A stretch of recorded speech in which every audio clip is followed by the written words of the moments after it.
Hello friends, welcome to digital India competition classes. जैसे कि हम लोग पढ़ रहे थे मैथ्स, और मैथ्स में हम लोग पढ़ रहे थे सिंप्लीफिकेशन। ठीक है, सिंप्लीफिकेशन का हम लोग पार्ट 10 तक कंप्लीट कर चुके थे। पार्ट 10 तक हम लोग प्रीवियस ईयर क्वेश्चन के बारे में डिस्कस कर रहे थे। आज उसी को आगे बढ़ाते हुए हम लोग करेंगे पार्ट 11, जिसमें हम लोग और भी मोस्ट इम्पोर्टेंट जो प्रीवियस ईयर के सवाल पूछे जाते हैं सिंप्लीफिकेशन में, वो सब हम लोग पूरा करेंगे। ठीक है, तो आज की क्लास हम लोग स्टार्ट करते हैं। तो आज का पहला सवाल है, नोट डाउन कीजिए आज का पहला सवाल। ठीक है आज का पहला सवाल क्या है? पानी का एक ड्रम, क्वेश्चन लिखिए, पानी का एक ड्रम। ठीक है, पानी का एक ड्रम 3/5 भाग भरा हुआ है। 3/5 भाग भरा हुआ है। कितना भाग भरा हुआ है? 3/5 भाग। जब 38 लीटर पानी इसमें, जब 38 लीटर पानी यानी 38 लीटर, ठीक है, जब 38 लीटर पानी इसमें डाला जाता है, इसमें 38 लीटर पानी इसमें से निकाला जाता है। क्या कहा जाता है? निकाला जाता है, निकाला जाता है। तो यह मात्र तो यह मात्र 1/8 भाग भरा रहता है। 1/8 भाग भरा रहता है, भरा रहता है। ठीक है, कितना भाग भरा रहता है? 1/8 भाग। इस ड्रम में कुल क्षमता कितनी है? मतलब ड्रम की सिंपल सा बात है, हमको क्या निकालना है? ड्रम की कुल क्षमता। क्या निकालना है? ड्रम की कुल क्षमता कितनी है? ड्रम की कुल क्षमता कितनी है, हमको निकालना है। ठीक है, क्वेश्चन समझ में आया? पानी का एक ड्रम 3/5 भाग भरा हुआ है। जो पानी का ड्रम है उसका 3/5, जितना भी कैपेसिटी है ड्रम का, 3/5 भाग भरा हुआ है। ठीक है, जब 38 लीटर पानी इसमें निकाला जाता है, मतलब 38 लीटर पानी भरे हुए ड्रम में से निकाल देते हैं, तो यह मात्र 1/8 भाग भरा रहता है। तो जितना अभी भरा, कितना भाग है टोटल कैपेसिटी का? 1/8 भाग ही भरा हुआ है। ठीक है, ड्रम की कुल क्षमता निकालना कि इसमें कितना पानी आएगा टोटल, कुल इसमें कितना पानी हम लोग भर सकते हैं या रख सकते हैं स्टोर करके, इसको हमको निकालना है। ठीक है, तो हम लोग क्या मान लेंगे? हम लोग पहले मान लेंगे कि इसकी कुल क्षमता, जो टोटल कैपेसिटी है ना, यानी कुल क्षमता, यानी क्या मान लेंगे? टोटल कैपेसिटी यानी कुल क्षमता जो है, ठीक है, क्षमता जो है, हम इसको कितना मान लेंगे? इसको कुल क्षमता को, एक काम कीजिए, हम आपको बताए थे कल, जब मैथ पढ़ा रहे थे तो आपको बताया था कि इस तरह अगर फ्रैक्शन में दिया रहता तो इन दोनों का एलसीएम लेके हम लोग को मानना पड़ता है। तो 5 8 है, तो 8 5 40, सीधा हम लोग मान लेंगे कि 40x, ठीक है, इसकी 40x इसकी क्या है? क्षमता है। ठीक है, 40x इसकी क्या है? क्षमता है। तो क्वेश्चन के अकॉर्डिंग भरा हुआ भाग कितना होगा? जो भरा हुआ भाग है वो कितना होगा? 40x का इसमें से 3/5 भाग ही भरा हुआ है, यानी 3/5 हो जाएगा। 3/5, 5 8 40, यानी 8 24x भरा हुआ है। कितना x भरा हुआ है? 24x भरा हुआ है। अब फिर क्या बोल रहा है कि जो भरा हुआ भाग है उसमें से 24x में से कितना पानी निकाल लिया जाता है? 38 लीटर। 38 लीटर पानी निकाल लिया जाता है। तो बच कितना रहा है? बोल रहा है बच रहा है अभी कुल धारिता का 1/8 बच रहा है। मतलब कुल धारिता तो हम लोग का 40x था, इसका कितना बच रहा है? 1/8वां भाग बच रहा है। ठीक है, अब इसको सॉल्व करते हैं, आंसर हम लोग का आ जाएगा 8 5 40। ठीक है, तो यहाँ 5x इधर आएगा तो कितना आएगा? 19x हो जाएगा। 38 इधर जाएगा तो +38 हो जाएगा, यानी x इक्वल टू कितना आ गया? x बराबर 2 आ गया। तो इसलिए कैपेसिटी कितना हो गया? धारिता इसलिए ड्रम की धारिता, ठीक है, इसलिए ड्रम की धारिता हम लोग कितना माने थे, 40x माने थे, यानी 40 गुना 2 यानी कितना लीटर आ गया, 80 लीटर। कितना आ गया, 80 लीटर हम लोग का आंसर हो गया। ठीक है, 80 लीटर हो गया। अब हम लोग क्वेश्चन नंबर देखेंगे दूसरा। दूसरा क्वेश्चन क्या बोल रहा है, ध्यान से समझिए। ठीक है, दूसरा क्वेश्चन बोल रहा है 5 बच्चे एक खेल प्रतियोगिता में भाग लेते हैं। कितना बच्चे भाग ले रहे हैं, 5। 5 बच्चे एक खेल प्रतियोगिता में भाग लेते हैं। क्या करते हैं, भाग लेते हैं। ठीक है, 5 बच्चे एक खेल प्रतियोगिता में भाग लेते हैं। फिर क्या होता है, हर एक बच्चे को, क्या लिखा हुआ है, हर एक बच्चे को, हर एक बच्चे को, हर दूसरा बच्चा, हर एक बच्चे को, हर दूसरे बच्चे के साथ क्या करना जरूरी है, खेलना जरूरी है। खेलना जरूरी है। ठीक है, हर बच्चा दूसरे बच्चा के साथ खेल रहा है, तो उन सबको कितने खेल खेलने पड़ेंगे। अगर प्रत्येक बच्चा दूसरे के साथ खेलेगा तो टोटल उनको कितना खेल खेलने पड़ेंगे। ठीक है, तो उन सबको कितने खेल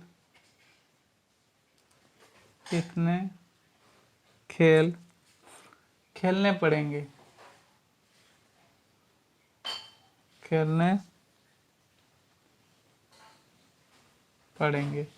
टोटल हम लोग कितना खेल खेलेंगे कि सब कोई एक दूसरे के साथ खेल नहीं सके। टोटल कितने बच्चे हैं, 5 बच्चे हैं। ठीक है, और उनको क्या करना है, खेलना है। सब प्रत्येक बच्चा दूसरे बच्चा के साथ वो खेलेगा। ठीक है, तो हमको टोटल कितने यहाँ पर खेल खेलना है उसको हमको निकालना है। इसका सॉल्यूशन करते हैं। ठीक है, इसका हम क्या करेंगे, अभी सॉल्यूशन करेंगे। तो टोटल बताइए कितने बच्चे हैं, 4 बच्चे हैं, 5 बच्चे हैं, तो 5 गुना, इसका आंसर क्या करेंगे, 5 गुना। अब बताइए यहाँ पर अगर हर एक बच्चा दूसरा के साथ खेलेगा तो जो एक बच्चा है और बाकी कितना बच्चा के, टोटल 5 बच्चे हैं, तो एक बच्चा बाकी 4 बच्चे के साथ खेलेगा। दूसरा भी अगर एक बच्चा को एक साइड करते हैं तो दूसरा साइड में 4 बच्चा आएगा, मतलब हर बच्चा 4 बच्चे के साथ खेल सकता है। ठीक है, तब जाकर सबके साथ खेलेगा, यानी 5 गुना 4 ये टोटल हो गया। और डिवाइड क्या करेंगे, हर 2 बच्चे करके पार्टिसिपेट कर रहे हैं तो डिवाइड कर दीजिए 2 से, 2 दूनी 4, यानी इसका आंसर कितना आ गया, इसका करेक्ट आंसर हम लोग का आ गया 10। यानी उन सबको कितने खेल खेलने होंगे, टोटल 10 खेल खेलने होंगे। 10 खेल खेलने से क्या हो जाएगा आपका, 10 खेल खेलने से सबको हर बच्चा दूसरे बच्चे के साथ खेल नहीं सकेगा। ठीक है, तो कुल खेलों की संख्या कितना हो गया, कुल खेल कितना हो गया, कुल 10 खेल खेलने होंगे,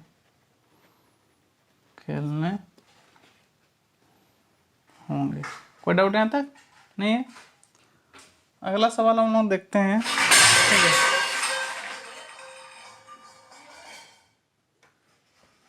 यहाँ तक नोट डाउन कर लीजिए। अब देखेंगे हम लोग का क्वेश्चन नंबर 3। अभी क्या देखेंगे, क्वेश्चन नंबर 3।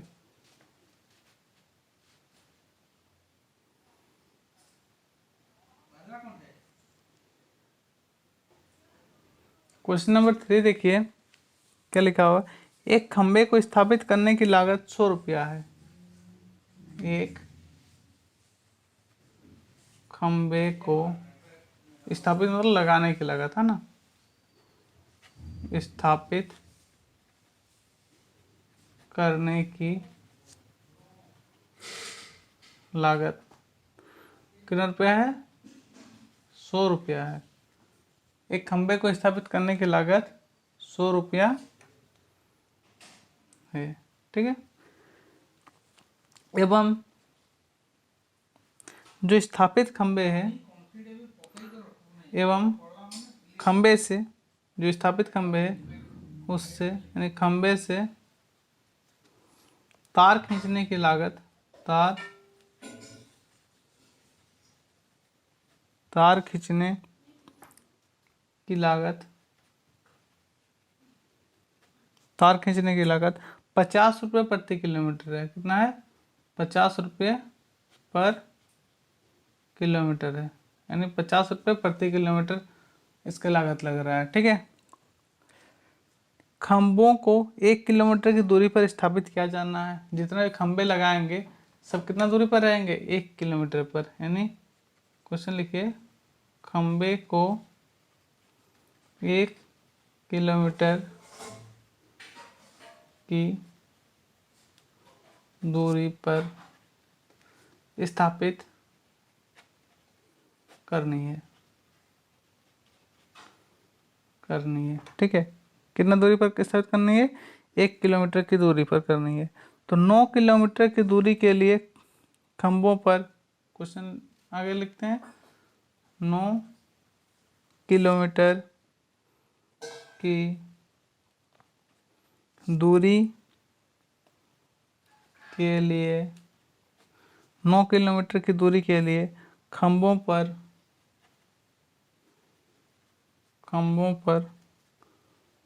तार खींचने की लागत कितनी होगी? तार खींचने की लागत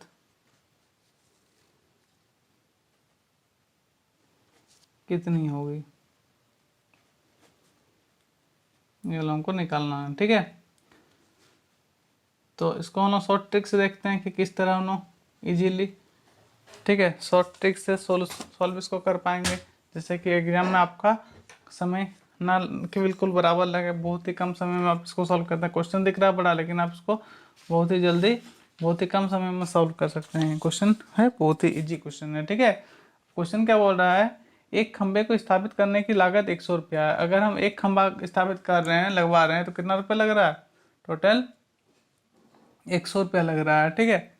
बोल रहा है एवं खंबे से तार खींचने की लागत, जितना जो खंबा स्थापित किए उससे अगर तार खींच रहे हैं तो 1 किलोमीटर में 50 रुपया मेरे को लग रहा है। खंबे 1 किलोमीटर की दूरी पर स्थापित करनी है। जितने खंबे हैं हमको कितना दूरी पर लगा रहे हैं? 1 किलोमीटर की दूरी पर लगा रहे हैं खंबा सबको, ठीक है। तो 9 किलोमीटर की दूरी के लिए कितना तार की लागत आएगी उसको हमको निकालना है। कितना किलोमीटर के लिए निकालना है? 9 किलोमीटर के लिए निकालना है, ठीक है। तो अभी हम लोग देखेंगे टोटल, बताइए यहाँ पर है टोटल हमको कितना खंबा लगाना होगा। पहले देख लीजिए, 9 किलोमीटर की दूरी है, मतलब खंबा कितना लगाना होगा। अब देखिए, जब 2 किलोमीटर की दूरी रहता है या जब 2 किलोमीटर की दूरी रहता है, एक दो खंबा कितना चाहिए होता है? 1 2 3, मतलब एक ज़्यादा चाहिए, ठीक है। एक ज़्यादा चाहिए होता है ना, जैसे 4 किलोमीटर के 3 किलोमीटर की दूरी के लिए कितना खंबा चाहिए? 1 2 3 4, क्योंकि एक खंबा आगे में और एक खंबा लास्ट में लगेगा, ठीक है, इसलिए उससे एक ज़्यादा चाहिए। तो मेरे को 9 किलोमीटर की दूरी पर स्थापित करना है, तो कितना खंबा चाहिए? 9 + 1, यानी ओवरऑल 10 खंबा चाहिए। कितना खंबा चाहिए? 10 खंबा चाहिए। और एक खंबा लगाने की लागत कितना रुपया है? 100 रुपया है। आपका क्वेश्चन में यहाँ पर दिया है कि 100 रुपया लागत है, तो यानी इतना रुपया पहला खर्चा हो गया, प्लस अब देखिए कितना किलोमीटर खंबा लगाना है? 9 किलोमीटर, तो 9 गुना 1 किलोमीटर लगाने की लागत, तार खींचने की लागत कितना है? 50 रुपये ले रहा, तो यानी 50। इसको सॉल्व कर दीजिए, 10 और 9 19, यानी 1900। कितना आ रहा यहाँ? 9 + 1 ना 10 नहीं, 9 + 1 कितना? 10 होगा। 9 + 1, 9 और 1 कितना हो गया? 10, 10 10 गुना 100, 1000 प्लस 5 9 45, 450, यानी ओवरऑल हम लोग का कितना आ गया? कितना खर्चा आएगा? 1450 रुपया खर्चा आएगा 9 किलोमीटर तक, अगर हम लोग खंबा स्थापित करते हैं, ठीक है। क्वेश्चन नंबर 3 देखते हैं, तीसरा सवाल, चौथा सवाल, तीसरा तो हम लोग का कंप्लीट हो गया, ठीक है। कौन सा भी सवाल देखेंगे हम लोग? Question number 4। क्वेश्चन नंबर 4 देखिए क्या बोल रहा है कि संदीप अपनी नौकरी की शुरुआत, जो संदीप है ना, अपनी नौकरी की शुरुआत, नौकरी की शुरुआत, ठीक है, संदीप अपनी नौकरी की शुरुआत एक मासिक वेतन से करता है, मतलब मंथली सैलरी उसको मिलता है, एक मासिक वेतन से करता है, ठीक है, और हर वर्ष,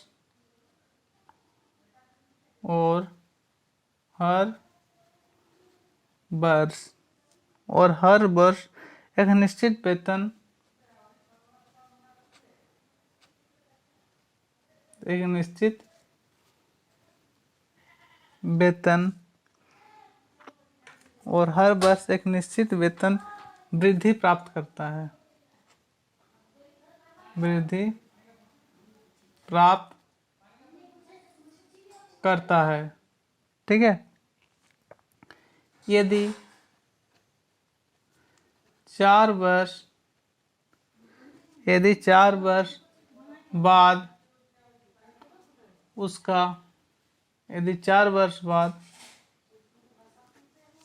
उसका वेतन 1200 रुपया और 11 वर्ष, 11 वर्ष के बाद, 11 वर्ष के बाद 1550, 1550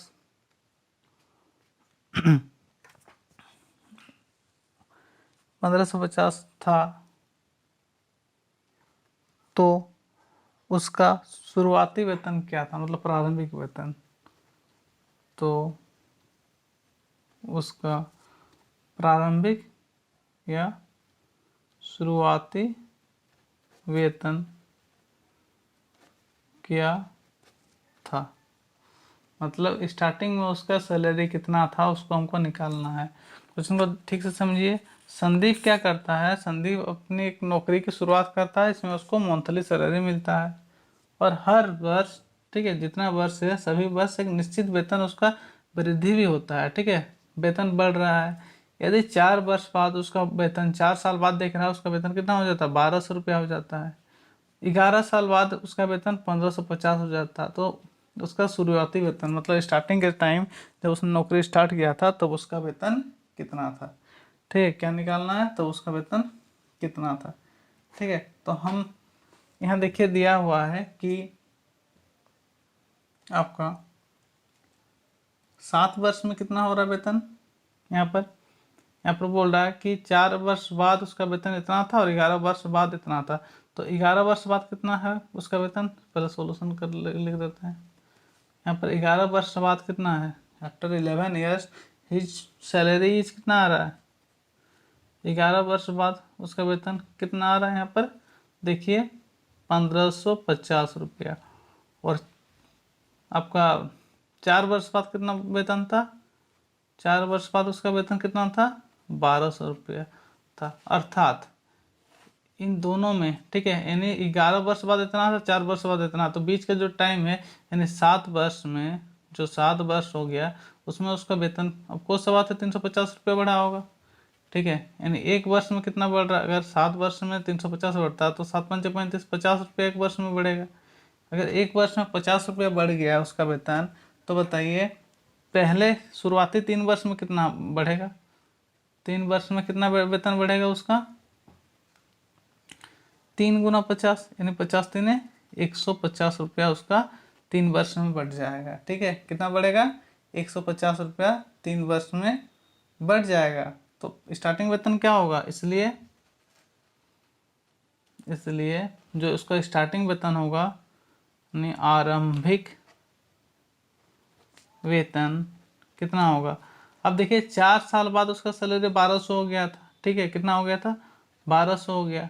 और 3 साल तक, पहला साल तो बढ़ा नहीं है क्योंकि उस समय ज्वाइन किया था, और 3 साल बढ़ा है, इंक्रीमेंट लगा है, तो 3 साल में कितना बढ़ा था 150 रुपया बढ़ा था, यानी 150 इससे हम माइनस कर देते हैं, 1200 से 150 माइनस कर देते हैं, ठीक है। तो हम लोग का आंसर कितना आ गया, हाँ 1050। मतलब जब काम स्टार्ट किया था 1050 हो गया, तो दूसरे साल में 1100, तीसरे साल में 1150, चौथे साल में 1200, जो कि क्वेश्चन में उनको दिया हुआ था। तो ये हो गया उसका आंसर, ठीक है, इसको नोट डाउन कीजिए। फिर हम लोग अगला सवाल देखेंगे, क्वेश्चन नंबर 5 आज का इम्पोर्टेंट सवाल है, और इस सवाल किस तरह हम लोग जल्दी कर सकेंगे इसके बारे में हम आपको बता रहे हैं। तो वीडियो को बिल्कुल भी स्किप नहीं कीजिएगा, शुरू से अंत तक वीडियो को देखिए, जिससे कि आपको प्रॉपरली सभी चीज़ अच्छी तरह से समझ में आ जाए, ठीक है। अभी हम लोग देखेंगे क्वेश्चन नंबर 5। क्या देखेंगे अभी हम लोग, क्वेश्चन नंबर 5, ठीक है। क्वेश्चन नंबर 5 बोल रहा है कि रमेश के पास कुछ गायें और मुर्गे हैं, ठीक है। इस तरह क्वेश्चन ज़्यादातर देखने को सब एग्जाम में मिल जाते हैं, इसलिए क्वेश्चन को अच्छी तरीके से समझ लीजिए। रमेश के पास रमेश के पास क्या हो रहा है, कुछ गायें और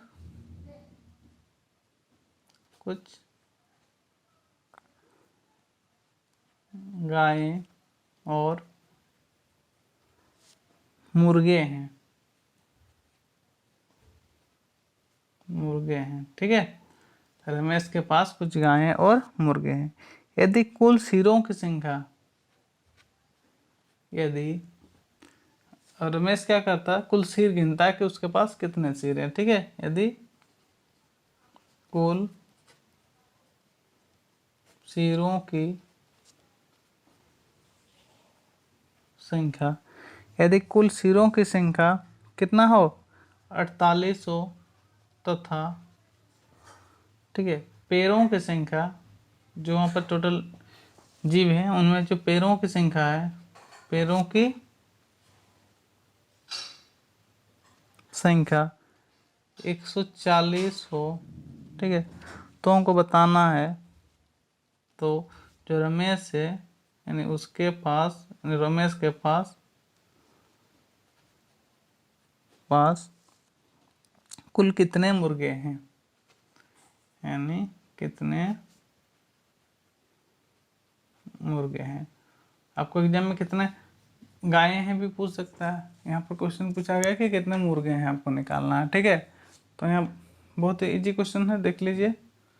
रमेश के पास कुछ गायें और मुर्गे हैं। हम मान लेते हैं जो रमेश के पास गाय है, रमेश के पास मान लेते हैं एक्स गाय है, कितना गाय है, एक्स गाय है, ठीक है। और मुर्गे कितना है उसके पास, मान लेते हैं मुर्गे हैं वाई मुर्गे हैं। अब बताइए, अब चाहे गाय हो या मुर्गे हो, दोनों में सिर तो एक एक होता है।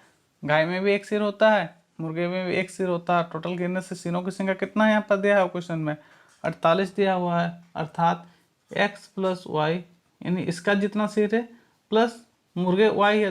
देखिए गाय एक्स तो है तो एक्स सिर होगा गाय का, वाइट मुर्गा है तो मतलब वाई सिर होगा मुर्गे का भी, क्योंकि सबका तो एक एक सिर होता है ना। लेकिन टोटल क्वेश्चन में बोल रहा है 48 सिर है, एक्स प्लस वाई बराबर 48 हो गए, नहीं क्वेश्चन 1 दे दीजिए।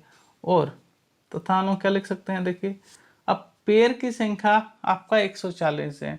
हम जानते हैं गाय के 4 पैर होते हैं, यानी अगर एक्स ठो गाय है तो पैर कितना होगा 4x ठो होगा पैर, प्लस मुर्गे का हम जानते हैं 2 पैर होता है। अगर वाई मुर्गे हैं तो कितना पैर होगा 2y पैर होगा, बराबर कितना हो गया यहाँ पर 140 हो गया, ठीक है। अब यहाँ से 2 को कॉमन ले सकते हैं तो 2x प्लस वाई बराबर 2 इधर जाएगा तो कट जाएगा, यानी 17 इक्वेशन 2 हो गया। अब आप इसको सॉल्व कर सकते हैं बाई विलोपन विधि से, है ना। फ्रॉम 1 और 2 लिख सकते हैं यहाँ पर समीकरण 1 तथा 2 से।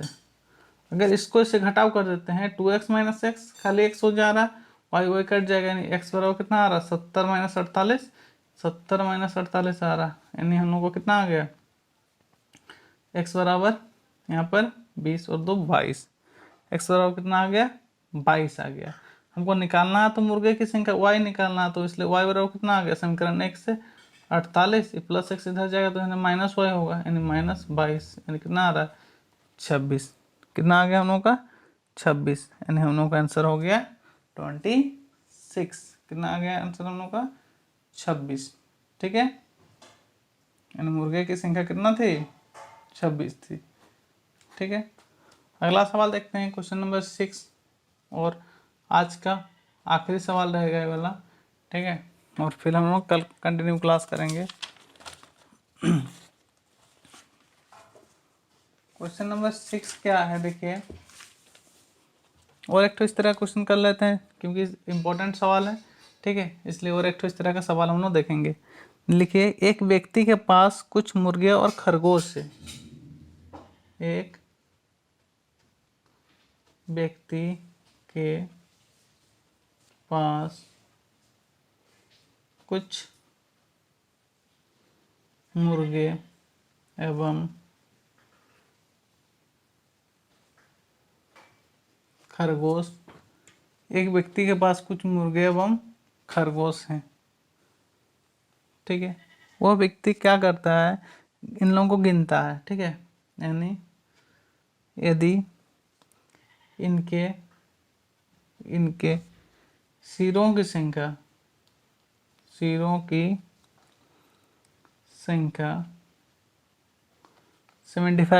75 तथा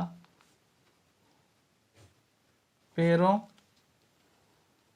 की संख्या कितना है 192 है, तो कुल कितने खरगोश हैं, है ना। तो खरगोश की संख्या क्या है, की संख्या यानी कुल क्या है, क्या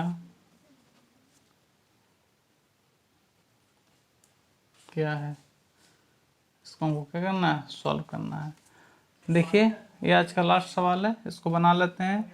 इसको आप भी कर सकते हैं। हम मान लेते हैं यहाँ पर सॉल्यूशन में क्या मान लेंगे, जो खरगोश है, क्या है, खरगोश की कुल जो संख्या हम मान लेते हैं x से, कितना है, मुर्गे और खरगोश है तो मुर्गे को हम x मान सकते हैं, खरगोश को x मान सकते हैं, दोनों ही सेम है। ठीक है, अब किसी को कुछ भी मानने से आंसर आ जाएगा।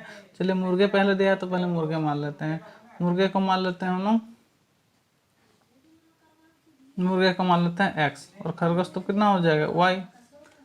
अब क्वेश्चन में हम लोग का क्या बोल रहा है, अकॉर्डिंग टू क्वेश्चन की टोटल सिरों की संख्या 75 है, यानी x प्लस वाई, क्योंकि मुर्गे का एक तो अगर x मुर्गा है तो x तो सिर होगा, खरगोश y है तो y तो सिर होगा, दोनों को जोड़ने से कितना आ रहा है 75 आ रहा। समीकरण 1 दे दीजिए। अब देखिए, पैरों की संख्या 192, बताइए मुर्गे में कितना पैर होते हैं, एक मुर्गा का कितना पैर होता है, 2 पैर होता है, यानी 2x हो गया, प्लस एक खरगोश का कितना पैर होता है, 4 पैर होता है, अगर y खरगोश है यानी 4y टोटल हो जाएगा। बट हम लोग को दिख तो रहा है 192 अकॉर्डिंग टू दिस क्वेश्चन। ठीक है, तो 2 कॉमन ले लीजिए, यानी x प्लस 2y बराबर 2 इससे कट जाएगा, 2 9 18, 1 2 6 12, यानी 96 आ गया। समीकरण 2 दीजिए।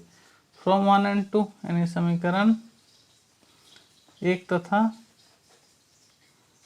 2 से, 1 और 2 से क्या करेंगे, सेपरेट कर दीजिए। ये देखिए x x कट जाएगा।